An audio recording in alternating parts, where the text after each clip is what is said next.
দেশজুড়ে জারি করা কারফিউ শিথিলকালে বন্দরনগরী চট্টগ্রামের চিত্র এটি।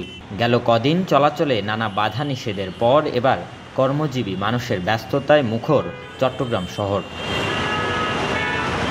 সম্প্রতি কোটা আন্দোলনকে কেন্দ্র করে সংঘর্ষে দেশজুড়ে তৈরি হওয়া অস্থিতিশীল পরিস্থিতি নিয়ন্ত্রণে গেল 18 জুলাই রাত থেকে জারি করা হয় কারফিউ। এ সময় পরবর্তী চট্টগ্রামে কোনো ধরনের সংঘর্ষের ঘটনা না ঘটায় 24 জুলাই থেকে শিথিল করা হয় কারফিউ। এরপর থেকেই শহরের সড়কগুলোয় আবারও মানুষের ব্যস্ততার চিত্র স্পষ্ট। এরই মাঝে চলছে পুলিশ, বিজিবি ও সেনাবাহিনীর টহল।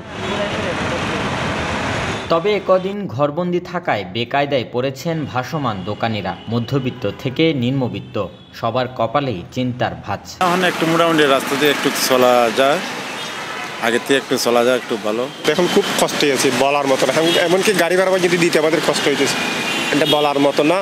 আমাদের যদি বাসায় কোনো কিছু বলা থাকে আমরা দেখাইতাম, কিন্তু এখন আমাদের আর কোনো বাসা নেই। পরিস্থিতির কারণে কিন্তু 8 দিন ঘরে বসাছিলাম। এখন তো বাচ্চা কাচ্চা তো পড়ালেখা মাদ্রাসা পড়াশোনা করে, এটা তো খসড়া তো বন্ধ নাই। কিস্তি আছে, কিস্তিও ডেলি 2টা কিস্তি আছে, 300 করে 600, 2টা সাপ্তাহিক কিস্তি, বৃহস্পতিবার আর সোমবার, ওগুলা এরা তো কিস্তি নিতেই আছে। আমরা তো মধ্যবর্তী পড়তে, আমরা সার্ভিস হোল্ডার, তো আমরা তো অবশ্যই কষ্টে আছি। চাল যদি আলুর কেজি যদি 70 টাকা হয়, আর যে পটল কেজি হচ্ছে 100 টাকা। অন্যদিকে সময়ের সাথে সাথে সান্ধ্য আইনের সময় কমাচ্ছে প্রশাসন। গেল বুধবার থেকে 12 ঘন্টা করে কারফিউ থাকলেও শনিবার সময় কমিয়ে তা আনা হয় 10 ঘন্টায়। পরিস্থিতির অবনতি না হলে খুব শীঘ্রই কারফিউ তুলে নিতে পারে সরকার।